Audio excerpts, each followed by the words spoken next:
देखिए अब हम शुरू करते हैं चैप्टर नंबर 2। अब चैप्टर नंबर 2 क्या है अपना? तुलसीदास। ये भी 2021 में बोर्ड एग्जाम में की दृष्टि से मोस्ट है। तो तुलसीदास का जन्म 1589 1589 संवत विक्रम संवत में हुआ है। ईस्वी मत मान लेना इसको। और मृत्यु भी इनकी 1680 ईस्वी में हुई है। ईस्वी और सन में फर्क है अपना 57 वर्ष का। हमारा विक्रम संवत 57 वर्ष आगे चल रहा होता है और ईस्वी 57 वर्ष पीछे चल रही होती है, क्योंकि विक्रम संवत ईस्वी से 57 वर्ष पहले शुरू हो गया था। क्लियर है? सुन लीजिएगा। तुलसीदास का जन्म उत्तर प्रदेश के बांदा जिले के राजापुर गांव में संवत 1589 के लगभग माना जाता है। इनके पिता का नाम आत्माराम था, जो एक सरयू पारीय ब्राह्मण थे। इनकी माता का नाम हुलसी था। कहा जाता है कि तुलसीदास अभूक्त मूल नक्षत्र में पैदा हुए थे तथा जन्म लेते ही इनकी अवस्था 5 वर्ष के बालक के समान थी। अब आप सोच सकते हो कि 5 वर्ष का बालक कितना बड़ा होता है। मुंह में दांत भी निकले हुए थे। बड़ी भयानक स्थिति है भैया। भय की आशंका के चलते माता पिता ने इन्हें त्याग दिया तथा मुनिया नामक दासी को दे दिया, जिसने इनका लालन पोषण किया। इनका बाल्यकाल कष्टपूर्ण बीता। कवितावली में लिखते हैं, माँ तू पिता जग जाय तज्यो विधि हूँ न लिखियो कछु भाल भलाई। अब देखिए, जिसके माता पिता जिसको त्याग दें उसके भाग्य में भला विधाता अच्छा, मतलब इससे बुरा लिख सकता है? तो यही यहाँ पर पंक्तियों का मीन्स निकलता है कि जिसके माता पिता जिसको त्याग कर दें, अच्छा इससे भी बुरा विधाता किसी के भाग्य में भला लिख सकता है क्या? इनके गुरु का नाम नरहरिदास बताया जाता है। इनकी पत्नी, अब पत्नी के बारे में सुन लीजिए, मैं आपको थोड़ा सा बता देता हूँ। अब इनसे पहले इनके साथ ये हो चुका, उसके बाद देखिए पत्नी प्रेम इनका बहुत ज़्यादा था। पत्नी प्रेम इतना ज़्यादा था इनका, मैं आपको कुछ हल्का फुल्का सा यहाँ पर बता रहा हूँ फिलो में, कि पत्नी एक बार इनकी मायके चली जाती है। कहाँ चली जाती है भाई? मायके। उसके बाद तुलसीदास जी को पत्नी से इतना प्रेम था कि अपने घर से निकलते हैं, जाते हैं और मायके की घर की अटारी, मतलब ऐसे मान लीजिए 2nd फ्लोर पर इनकी पत्नी होती है, वहाँ पर एक रस्सी टाइप में कुछ काला काला लटका होता है, उसको पकड़ के ऊपर चढ़ जाते हैं। पत्नी से जाके मिलते हैं। पत्नी बोलती है कि हे सत्यानाशी, हे जुल्मी, तेरे को शर्म नहीं आई? इतनी रात में तू मेरे से मिलने आ गया। 1-2 दिन की बात थी, मैं दोबारा अपने पास तेरे पास आ जाती। लेकिन तुलसीदास जो उम्मीद लेकर गया था कि पत्नी मुझे देखेगी तो एकदम एक्साइटेड हो जाएगी, बोलेगी कि हे बाबू तुम आ गए। बाबू यानी कि मैं ऐसे ही ले रहा हूँ शब्द यहाँ पर। आज के तौर में कलयुग में बाबू अच्छा सब लोग लेते हैं, प्यार से अपने बच्चों को बोलते हैं, सबको बोलते हैं। गलत ले जाने वाले कहीं भी गलत ले जा सकते हैं और सही वाली बातें सही भी होती हैं। सुनिएगा। तो तुलसीदास ने उम्मीद की थी कि मुझसे मेरी पत्नी बोलेगी कि आप आ गए, अरे मैं आपको बहुत याद कर रही थी, लेकिन ऐसा कुछ नहीं मिला, बल्कि उनको ताना मारा गया। अब ताना मारते समय जैसे तुलसीदास ने देखा, उनका इधर उधर ध्यान भटका, तो वहाँ वो जिस रस्सी को पकड़ के गए थे ना, वो एक सांप था काला, तो वहाँ से गुजर रहा था, जा रहा था। एकदम से डर गए कि यार तेरे प्रेम के चक्कर में मैंने ये भी नहीं देखा कि ये रस्सी है कि काला सांप है, मेरे को खा जाता तो मैं मर भी जाता, है ना। तो पत्नी ने उसको बोला कि तेरे थोड़ी बहुत अगर शर्म हो, जितना ध्यान तू मेरे ऊपर लगाता उतना भगवान को याद करने में लगा ले तो क्या बिगड़ जाते हैं। उसी दिन इसी बात पर तुलसीदास पत्नी को छोड़ देता कि जा भाड़ में तू, अब भगवान का ही नाम मुझे लेना है। तो कैसे लेना, सुनिएगा। इनके गुरु का नाम नरहरिदास बताया जाता है। इनकी पत्नी रत्नावली विदुषी थी। विदुषी मतलब विद्वान, किंतु किसी कारणवश वैवाहिक जीवन अधिक समय तक ना चल सका। वजह मैंने आपको बता दी। इन्होंने गृह त्याग कर दिया। घूमते घूमते अयोध्या पहुँचे, भगवान श्री राम के घर। वहीं संवत 1631 में इन्होंने संवत आ रहा है, बार बार ध्यान रखिएगा, ईस्वी नहीं आ रहा है यहाँ पर। 1631 में इन्होंने रामचरितमानस की रचना प्रारंभ की। कब? 1631 में। अब रामचरित और रामायण में अंतर है। रामायण की रचना वाल्मीकि ने की है, रामचरितमानस की रचना तुलसीदास ने की है। रामचरितमानस में आपको राम का कैरेक्टर मिलेगा। राम का क्या मिलेगा? कैरेक्टर। आगे देखिए, बाद में काशी आकर रहने लगे। जीवन के अंतिम दिनों में पीड़ा शांति के लिए इन्होंने हनुमान की स्तुति की, जो हनुमान बाहुक नाम से प्रसिद्ध है। इनकी मृत्यु के संबंध में निम्नलिखित दोहा प्रसिद्ध है। संवत 1680 ऊपर आया था। 80 गंग के तीर, श्रावण शुक्ल सप्तमी, तुलसी तज्जो शरीर। ठीक है भाई, नहीं पूछा जाएगा परीक्षा में। आगे सुनिए। इन्होंने राम के अनन्य भक्त के रूप में दास्य भाव अपनाते हुए अनेक काव्य ग्रंथों की रचना की, जिनमें से निम्नलिखित प्राप्त हैं। रामचरितमानस, विनय पत्रिका, दोहावली, गीतावली, कवितावली, रामाज्ञा प्रश्न, वैरवे रामायण, जानकी मंगल, पार्वती मंगल, रामलला, नहचु, वैराग्य संदीपनी तथा श्री कृष्ण गीतावली। ठीक है भाई, तुलसी आदर्शवादी कवि थे। इन्होंने आदर्श चरित्रों का सृजन कर हमें अपने दैनिक जीवन में उनका अनुकरण का संदेश दिया, अर्थात उनको फॉलो करने का संदेश दिया है। ये अवधी और ब्रजभाषा दोनों के पंडित थे। दोनों भाषाओं का शुद्ध परिमार्जित रूप इन्होंने अपनाया। पंडित ये नहीं कि ब्राह्मणों को ही बोलते हैं, पंडित उसको बोलते हैं जो विद्वान होता है। ठीक है, ये मत समझना कि ब्राह्मणों के लिए ही पंडित आता है। पाठ परिचय में क्या है, पाठ में हम पढ़ेंगे क्या, वो सुन लीजिए। अब लक्ष्मण परशुराम संवाद रामचरितमानस के बालकांड से उद्धृत है। बालकांड जहाँ पर भगवान श्री कृष्ण की बाल लीलाओं को दिखाया गया है।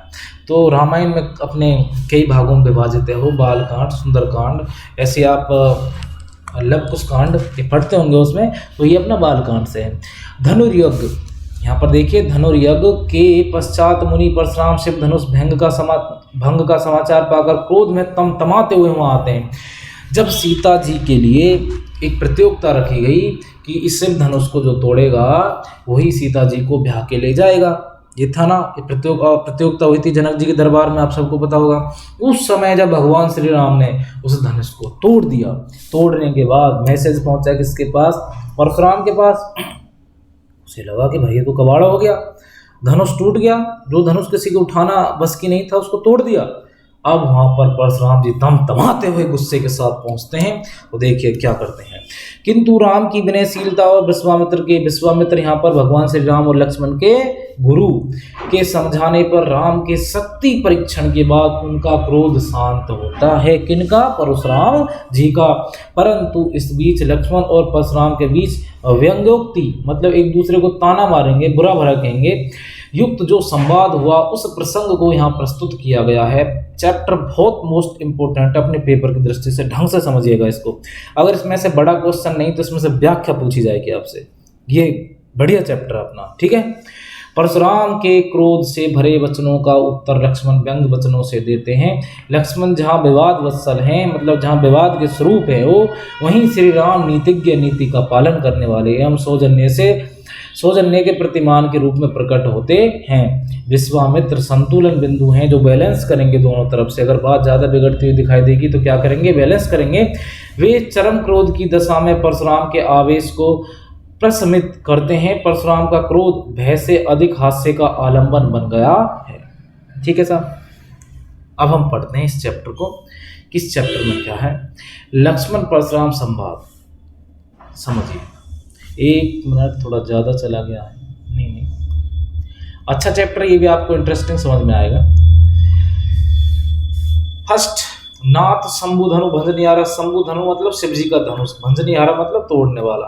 अब देखिए, जब मुनि परशुराम जी उस सभा में आते हैं, किस सभा में, जहाँ पर उस शिव के धनुष को तोड़ा गया है, तो गुस्से से तमतमाते हुए वहाँ पर पहुँचते हैं और ऐसे ही सबको बोलते हैं कि किसने तोड़ा, किसकी हिम्मत हुई, बताइए कौन है वो तोड़ने वाला। तो भगवान श्री राम एकदम विनम्र स्वभाव, ठीक है, बड़ी प्रार्थना के साथ परशुराम से बोलते हैं कि हे नाथ, हे मुनि, हे स्वामी, इस शिव धनुष को तोड़ने वाला, शंभु धनु मतलब शिव धनुष को तोड़ने वाला, भंजनिहारा मतलब तोड़ने वाला, होइए केयु एक दास तुम्हारा, आपका ही कोई दास होगा या आपका ही कोई दास है। आयसु कहा कहिए किन मोही, आइए और बताइए मुझे क्या करना है। सुनी रिसाई बोले मन कोई। इतना सुनकर मुनि परशुराम क्रोधित होकर बोले, सेवकु सो जो करे सेवकाई। सेवक का काम वही है जो सेवा करे, अर्थात सेवक वही है जो सेवा का कार्य करे। अरी करनी करी करी लड़ाई, लेकिन यह तो उसने शत्रु की भांति एक लड़ाई का कार्य किया है। सुनयु राम जेई शिव धनु तोड़ा। सुनिए राम, जिसने भी इस शिव धनुष को तोड़ा है, सहस भाव समसो रिपु मोरा, वो मेरा सहस भाव के समान शत्रु है। सहस भाव किसका शत्रु था? परशुराम का। उसकी भुजाओं को उसने उखाड़ दिया, काट फेंक दिया। आगे सुनेंगे आप लोग। सो बिलगाओ बिहाई समाजा, बिलगाओ मतलब अलग हो जाए, इसलिए मैं कहता हूँ कि वो इस सभा से अलग हो जाए। नाते मारे जहीं सब राजा, नहीं तो सभी राजा मारे जाएंगे। सुनी मुनि वचन लखन मुस्काने, इतना सुनकर परशुराम के इन वचनों को सुनकर लक्ष्मण जी मुस्कुराने लगे। बोले परशुधर ही अपमाने, और परशुराम का अपमान करते हुए बोले, बहु धनुहि तोड़े लड़काई, हमने इस प्रकार के धनुष बचपन में बहुत तोड़े हैं। ना असिरिस कीन गोसाई, कभू ना असिरिस कीन गोसाई, और कभी भी हम पर इस प्रकार का गुस्सा किसी ने नहीं किया। ये बोल रहे हैं लक्ष्मण जी, किससे? परशुराम जी से। यही धनु पर ममता के हेतु, इस धनुष पर आपकी ऐसी ममता क्यों है, या इतनी ममता क्यों है?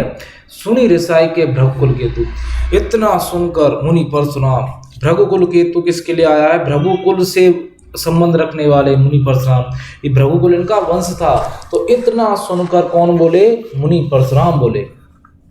इतना सुनकर मुनि परशुराम रिसाई मतलब क्रोध के साथ बोले, रे नृप बालक, नृप बालक मतलब रे राजकुमार, काल बस बोलत तो ही न सवार, तुम काल के अधीन होकर कुछ भी बोल रहे हो, अपने आप को संभालिए, अपने आप को संभालिए। धनु ही सम त्रिपुरारी धनु विदित सकल संसार, ये कोई साधारण धनुष नहीं है, ये त्रिपुरारी धनु मतलब शिव जी का धनुष है। ये कोई साधारण धनुष नहीं है, ये शिव जी का धनुष है। और इस बात को विदित सकल संसार मतलब इस बात को समस्त संसार जानता है। मजा आ रहा होगा आपको? आ रहा होगा? सुनते जाइए, मजे लीजिए। नेक्स्ट, अगर नहीं आ रहा भाई तो इससे ज़्यादा मज़ा मैं नहीं डाल सकता इसमें ना। अब चाशनी तो मैं फैला नहीं सकता कि आपको ज़्यादा मज़ा आए। आई थिंक बस आवाज़ थोड़ी मीठी रख के सुना दो आपको, वही काफ़ी है। लखन का हंसी हमरे जाना, सुनऊ देव सब धनुष समाना।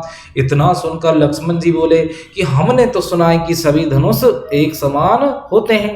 का क्षति लाभु जून धनु तोड़े, इस पुराने धनुष को तोड़ने में क्या क्षति और क्या लाभ, अर्थात क्या नुकसान और क्या फायदा।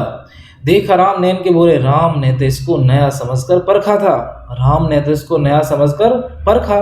छूहत टूट रघुपति ना दोषु, लेकिन ये तो भगवान श्री राम के छूते ही टूट गया, लेकिन ये तो भगवान श्री राम के छूते ही टूट गया।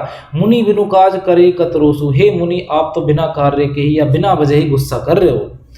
बोले चितई परसों की ओर। इतना सुनकर मुनि परशुराम फरसे की ओर देखा और बोले, अपने फरसे की तरफ या अपने फरसे को दिखाते हुए बोले, रे सठ रे मूर्ख, सुने स्वभाव न मोरा, मुझे लगता तुमने मेरा स्वभाव नहीं सुना है, क्योंकि परशुराम जी बहुत क्रोध वाले थे।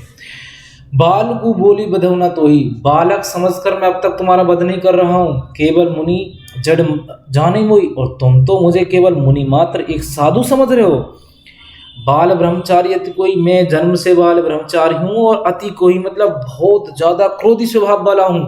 बाल ब्रह्मचारी, बाल ब्रह्मचारी बोले तो जो बचपन से ही बोले तो अपना त्रिया जाल माया जाल बोले तो पत्नी प्रेम वगैरह इनसे दूर रहता है, उसे बोलते हैं बाल ब्रह्मचारी। विपुल बार मतलब कई बार, एक मिनट सॉरी, बाल ब्रह्मचारी अति कोई, मैं जन्म से बाल ब्रह्मचारी हूँ और अत्यधिक क्रोधी स्वभाव वाला हूँ। विश्व विदित क्षत्रिय कुलद्रोही, और मैं इस संसार में अर्थात इस पृथ्वी पर क्षत्रिय कुल का शत्रु हूँ, अर्थात यहाँ पर जो भी क्षत्रिय कुल है वो मेरा शत्रु है और मैं उनका शत्रु हूँ, मैं या फिर मैं उनका विद्रोही हूँ। भुजबल भूमि भूप बिनु कीनी, अपनी भुजाओं के बल पर मैंने कई बार इस पृथ्वी को राजाओं से रहित किया है, क्षत्रियों से रहित किया है। विपुल बार मही देवंदिनी, और कई बार उस भूमि को उन राजाओं से छीनकर ब्राह्मणों को दान में दिया है। सहस भाव भुज छेद निहारा, सहस भाव नामक राक्षस को मैंने अपने इसी फरसे के बल पर उसकी भुजाओं को उखाड़ के फेंक दिया है। परसु विलेकु महेप कुमारा, वो बोलते हैं किससे? उस राजकुमार से मतलब लक्ष्मण जी से। ये पूरी कंप्लीट लाइन का एक साथ अर्थ निकलेगा ना, इस तरीके से सुन लेगा। अब वो बोलते हैं, हे राजकुमार मेरे इस फरसे को देखिए, मैंने इसी फरसे से 6 स्वभाव की भुजाओं को उखाड़ कर फेंका था या फेंक दिया। मातु पितहु जन सोच बस करची महिष किशोर, गर्भन के अर्भन दलन परशुअति मोर अति घोर। अब बोलते हैं कि हे राजकुमार, हे महिष किशोर मतलब हे राजकुमार, हे राजपुत्र, तुम अपने माता पिता के बारे में सोचिए, अर्थात तुम अपने माता पिता के बारे में क्यों नहीं सोच रहे हो? मेरे इस फरसे के भय से गर्भ में पल रहे बच्चे भी मर जाते हैं। किस भय से? फरसे के भय से। बिहसी लखनऊ बोले मृदवानी। इतना सुनकर लक्ष्मण जी मंद मंद मुस्कुरा कर बोले, अहो मनुषी महावटवानी, हे मुनि आप बहुत बड़े योद्धा हो, पुनि पुनि मोहि दिखाओ कठोरा। इसलिए आप मुझे बार बार अपना कुल्हाड़ा दिखा रहे हो। कुल्हाड़ा मतलब फरसा। चहत उड़ावन फूंकी पहाड़ू, आप फूंक से पहाड़ उड़ाना चाहते हो। यहाँ कुंबड़वतियाँ कोई नहीं, यहाँ कोई छुई मुई का पौधा नहीं है। जे तर्जनी, तर्जनी मतलब उंगली, जे तर्जनी देखी डर जाए, जो आपकी उंगली को देखकर मुरझा जाएगा अर्थात डर जाएगा। नेक्स्ट सुनिएगा, देखी कुठारू सरासन बाना, मैं कसु कहा सही तब माना। अब लक्ष्मण जी बोल रहे हैं कि मैंने आपके कुठारू मतलब कुल्हाड़ा, धनुष और बाण, मैंने आपके कुल्हाड़ा अर्थात फरसा, धनुष और बाण, इनको देखकर आपको एक योद्धा समझा और अभिमान पूर्वक कुछ बातें कह दी। भृगुसुत समझे जनेऊ बिलो की, जो कुछ कही सही उरस रोकी। उसके बाद वो बोलते हैं कि आप भृगुसुत मतलब भृगुकुल से संबंध रखने वाले ब्राह्मण हो, इसलिए आपने जो भी कुछ मेरे से कहा, मैंने अपने क्रोध पर नियंत्रण करके आपकी बातें सुन ली। सुर महिसुर हरिजन अरुगाई, हमरे कुल इन पर ना सुराई। हमारे वंश में, लक्ष्मण जी बोल रहे हैं कि हमारे वंश में देवता, महिसुर मतलब बोले तो ब्राह्मण, हरिजन हरि के भक्त अर्थात ईश्वर के भक्त, और गाय, इन सब पर वार नहीं किया जाता है।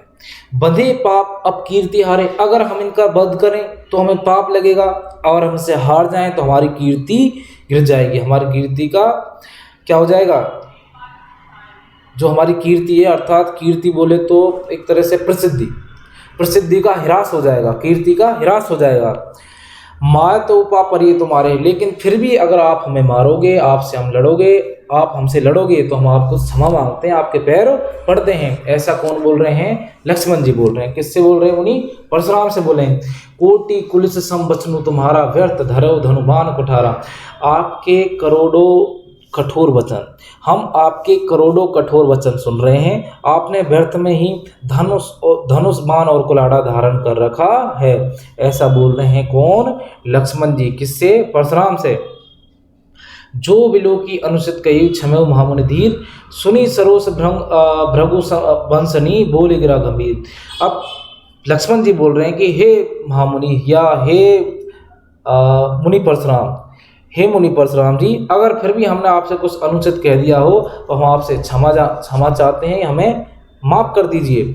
इतना सुनकर सरोस मतलब गुस्सा सहित, भृगुवंश समनी मतलब परशुराम के लिए आया है। इतना सुनकर मुनि परशुराम गंभीर होकर क्रोधित होकर बोले, गंभीर होकर क्रोध के साथ बोले, कौशिक सुनेहु मंद बाल को। कौशिक आया विश्वामित्र के लिए, किसके लिए आया है, विश्वामित्र के लिए, कि हे विश्वामित्र सुनो, ये बालक मंद बुद्धि है, कुटिल काल बस निज कुल घाल को।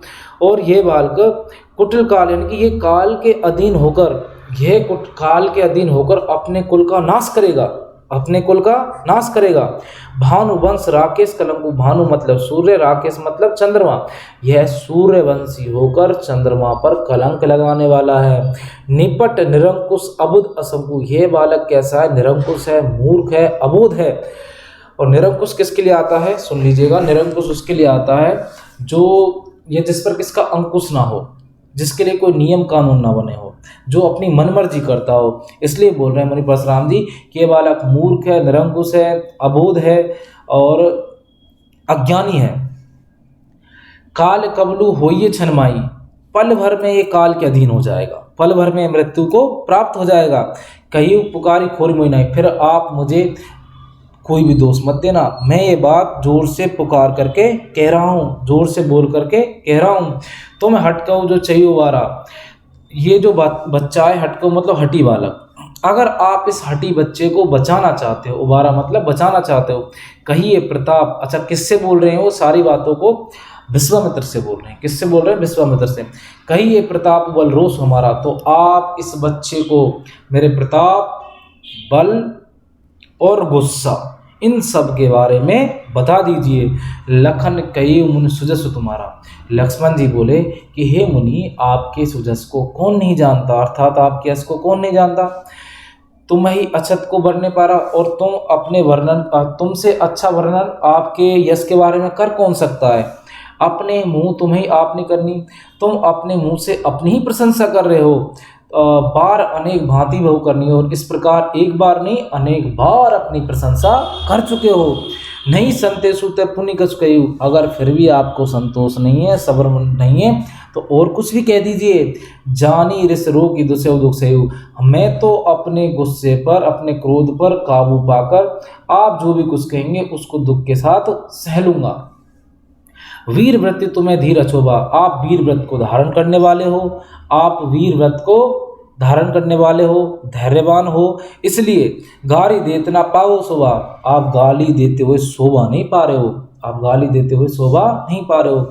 सूर समर करनी करही, कहीं ना जनावे आपू, विद्वान रण पाए रिपु, कायर कथई प्रतापु। अब यहाँ पर लक्ष्मण जी बोल रहे हैं कि जो सूर यानी कि जो योद्धा लोग होते हैं वो कभी भी युद्ध के मैदान में अपनी स्वयं की प्रशंसा स्वयं नहीं करते, अर्थात इसके विपरीत जो कायर लोग होते हैं वो वही अपनी वीरता की डींगे हाँकते हुए फिरते हैं। ठीक है भाई, आगे देखिए। तुम्हें तो कालू हाँक जन लावा, मुझे लगता है कि आप तो मेरे लिए काल को बुला लाए हो, आप तो मेरे लिए साक्षात काल को बुला लाए हो। बार बार मुझे लागे बुलावा, इसलिए बार बार आप मेरी मृत्यु को बुलावा दे रहे हो। सुनत लखन के वचन कठोरा, इस प्रकार लक्ष्मण के कठोर वचन सुन करके परसु सुधारी धरव कर धोरा, परशुराम ने अपने फरसे का धारण कर लिया, परशुराम ने अपने फरसे को अपने हाथ में धारण कर लिया। अब जनि देई दोष मोहि लघु, अब वो बोल रहे हैं कि अब आप लोग मुझे कोई दोष मत देना। वो सभा की तरफ कैसे कहते बोलते हैं, कटुवादी बाल को बदजोगु, अब ये कठोर वचन बोलने वाला बालक बदजोगु मेरे हाथों से मारा जाएगा। बाल बिलोकु बहुत में बाचा, इसको मैं बालक समझकर अब तक छोड़ता आ रहा था या बहुत बार छोड़ चुका हूं। अब यह मरनिहार बात साचा, लेकिन अब ये वास्तव में मेरे हाथों से मारा जाएगा। कौशिक का क्षमय अपराधु, इतना सुनकर विश्वामित्र बोले कि हे मुनि क्षमा करना, अपराध को क्षमा करना। बाल दोष गुण गणही न साधु, जो साधु लोग होते हैं वो बालकों के गुण और दोष पर ध्यान नहीं देते। खर कुठार में अकुरन कोई, आगे अपराधी गुरु धोई। अब यहाँ पर बोल रहे हैं मुनि परशुराम कि मेरे हाथ में फरसा है, मेरे हाथ में क्या है, फरसा है, और मेरे सामने कौन खड़ा है, मेरे गुरु का अपराधी खड़ा है। अब मैं नहीं रुकूंगा। उत्तर देत छोड़ो बिन मोरे, उत्तर देत छोड़हु बिनु मारे। जिस प्रकार के उत्तर दे रहा है कौन, लक्ष्मण, जिस प्रकार के उत्तर दे रहा है उनको सुनकर मैं इसको नहीं छोड़ सकता, मैं इसको बिना मारे नहीं छोड़ सकता।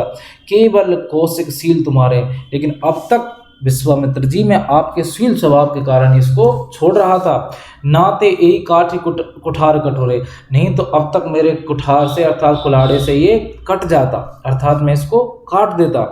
गुरही उऋण होते श्रम थोड़े, और थोड़े से ही श्रम से मैं अपने गुरु के ऋण से मुक्त हो जाता, और थोड़े से ही श्रम से मैं अपने गुरु के ऋण से मुक्त हो जाता। गांधी सुनो भी गुरु विश्वामित्र को बोलते हैं, ठीक है। गांधी सुनो के हृदय हंसी मुनेहु हरे सूझ, ऐमे खांडना ऊख में अजव न बूझ अबूझ। अब गांधी सुनो, गुरु विश्वामित्र इन बातों को सुन करके हृदय में या अंदर मंद मंद मुस्कुराने लगे और बोले और सोचने लगे कि मुनि परशुराम को सब कुछ हरा ही हरा सूझ रहा है। सब कुछ हरा मतलब स्थिति अपने अनुकूल होना, लेकिन इनको नहीं पता कि ये जो बच्चे हैं ये कोई गन्ने की बनी खांड नहीं है, ये दोनों तो लोहे की खांड है, अर्थात बहुत बड़े योद्धा हैं। कहेउ लखन मुनि शील तुम्हारा, को नहीं जान विदित संसारा। उसके बाद लक्ष्मण जी बोले कि हे मुनि, आपके शील स्वभाव को कौन नहीं जानता, अर्थात आपके शील स्वभाव को तो समस्त संसार जानता है। माते ही पिता ही उऋण भयनी के, गुरु ऋण रहा सोचू बड़ जी के। आप माता पिता के ऋण से तो मुक्त हो चुके हो, अब आप अपने गुरु के ऋण से मुक्त होने के बारे में सोच रहे हो। सो जनु हमरे माथे गाड़ा, और आपने उस ऋण को हमारे माथे गढ़ दिया। दिन चले गए ब्याज बढ़वाड़ा, मुझे लगता है बहुत दिन चले गए और ब्याज भी बहुत हो गया होगा। अब आने ही व्यवहार्य बोली, इसलिए मेरे हिसाब से हमें एक हिसाब किताब लगाने वाले को बुला लेना चाहिए। तुरंत देव में थैली खोली, उसके तुरंत बाद मैं अपनी थैली से निकाल करके आपको धन दे दूंगा। सुनी कटु वचन कुठार सुधारा, हाय हाय सब सभा पुकारा। इतना सुनकर अर्थात लक्ष्मण के इस तरह के कठोर वचन सुनकर मुनि परशुराम ने फिर से अपना फरसा धारण कर लिया और यह देखकर पूरी सभा में हाहाकार मच गया। भृगुबर परशु दिखावई मोही। अब जो वो विप्र विचार बचव वो अब जो मुनि अपने लक्ष्मण जी हैं वो बोल रहे हैं कि हे मुनि, आप ब्राह्मण हो और आप बार बार मुझे अपना फरसा दिखा रहे हो। विप्र विचार बचव नब्दोई, मैं आपको ब्राह्मण समझ के अब तक आपसे युद्ध करने से बच रहा हूं। मिले ना कभू सुबट रंगाड़े, मुझे लगता है कि अभी तक आपको कोई युद्ध के मैदान में अच्छा योद्धा नहीं मिला है। दुज देवता घरे की बाड़े, और आप तो अपने घर के ही योद्धा बने हुए हो। लक्ष्मण जी बोल रहे हैं किससे? परशुराम से। अनुचित कहे सब लोग पुकारे। इतना सुनकर पूरी सभा को लगा कि अब लक्ष्मण कुछ अनुचित बोल रहे हैं। रघुपत सेन सेन लखनऊ आवे। इतना सुनकर या इस सब माहौल को देख करके, इसे देख करके रघुपति यानी कि भगवान श्री राम ने अपने नेत्रों से लक्ष्मण को शांत रहने के लिए अर्थात चुप रहने का इशारा दिया, संकेत किया।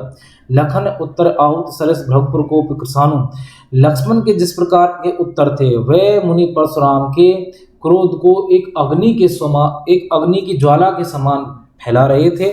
और उसके विपरीत जो भगवान श्री राम के वचन थे, जो भगवान श्री राम के विनम्रता भरे वचन थे, वह जल के समान होकर के परशुराम जी की क्रोध अग्नि को शांत कर रहे थे।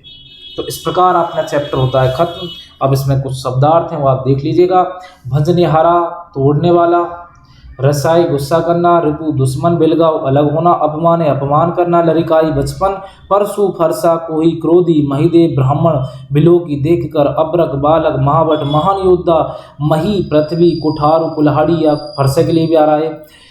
अब कुल्हाड़ी भी रखते थे, फरसा भी था, वो दोनों फरसा थोड़ा बड़ा होता है कुल्हाड़ी से। कुंबड़ बतिया छोटा कच्चा पद, तर्जनी अंगूठे के पास वाली उंगली ये होती है जो मैंने दिखाई भी थी आपको। कुलिस कठोर, सरोस गुस्से से, कौशिक विश्वामित्र, भानुवंश, सूर्यवंश, निरंकुश मनमानी करने वाला, असंकु शंका रहित, घालकु नाश करने वाला, काल कबलू मृत, अबुदु ना समझ, खोरी दोष मना करना, हटक है, अछोवा शांत, बदजोगु मार देने योग्य, अकरुण जिसमें करुणा ना हो, गांधी सुनु गांधी के पुत्र अर्थात विश्वामित्र, ए में लोहे से बना हुआ, उख में गन्ने से बना हुआ, नेवारे मना करना, कृषाणु मतलब अग्नि। आगे कुछ क्वेश्चन आंसर और देख लीजिए। भृगुसुत से तात्पर्य किससे है? भृगुसुत मतलब परशुराम। रघुकुल भानु संज्ञा किस पात्र के लिए आया? रघुकुल भानु आया अपना किसके लिए यहाँ पर? एक मिनट, ये राम के लिए आया रघुकुल भानु यहाँ पर। उसके बाद कुछ क्वेश्चन आंसर है, आप इनके अच्छे से पढ़ लीजिएगा इनको, जो भी आपको कोई इसमें जवाब मिलेंगे। इसमें अब इम्पोर्टेंट क्वेश्चन मैं आपको बता देता हूँ, एक तो ये वाला, एक ये वाला, इनको आप अच्छे से कर लीजिएगा। इनमें हमेशा एक बड़ा क्वेश्चन, निबंधात्मक क्वेश्चन आपसे पेपर में पूछा जाता है। मुझे उम्मीद है कि ये चैप्टर आपको समझ में आ गया होगा। इसी उम्मीद के साथ मैं आपसे बस यही बोलना चाहूँगा, आपने चैनल सब्सक्राइब नहीं किया तो प्लीज़ चैनल को सब्सक्राइब जरूर कर देना। देखिए, गुरु दक्षिणा के रूप में इतना आपका बनता है, चैनल सब्सक्राइब करने में आपका कुछ बिगड़ नहीं जाता है ना। फिर भी कुछ घमंडी लोग हैं जो नहीं करते सब्सक्राइब, तो बहुत अच्छी बात है। कोई बात नहीं भाई, हम तो चाहते हैं सबका भला हो, लेकिन अगर आप नहीं चाहते किसी का भला हो तो शुभकामनाएं आपको। आप अपने स्वार्थ में बने रहिए। थैंक यू, धन्यवाद।